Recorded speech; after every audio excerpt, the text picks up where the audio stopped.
Il-Bank Ċentrali ta' Malta reġa' kkonferma li tkabbir annwali tal-attività kummerċjali u l-livell tal-impjiegi lokali baqgħu l-ogħla mill-medja storika. Fl-aħħar aġġornament ekonomiku tiegħu dak għal Diċembru, il-Bank Ċentrali indika b'mod ċar il-qawwa tal-ekonomija lokali differenti minn dawk ta' pajjiżi oħrajn bħall-Ġermanja u r-Renju Unit fejn dawn qed jonqsu.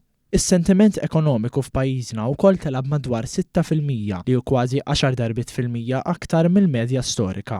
Dan fl-istess ħin li r-rata tal-qatt f'pajjiżna baqgħet baxxa mill-perspettiva storika u baqgħet l-istess għat-tielet xahar konsekuttiv. L-aspettattivi tal-prezzijiet naqsu fis-setturi kollha minn barra f'dawk tas-servizzi u l-kostruzzjoni. Il-bank qal li matul ix-xahar ta' Ottubru kemm il-produzzjoni industrijali u kif ukoll il-kummerċ bl-imnut żiedu fuq is-sena ta' qabel. Ir-rata annwali tal-inflazzjoni bbażata fuq l-indiċi armonizzat tal-prezzijiet għall konsumatur niżlet għal 2.1% f'Novembru, waqt li l-inflazzjoni globali f'Malta kienet taħt il-medja taż-żona euro, esklużi l-prezzijiet tal-ikel u l-enerġija li wkoll huma sussidjati lokalment.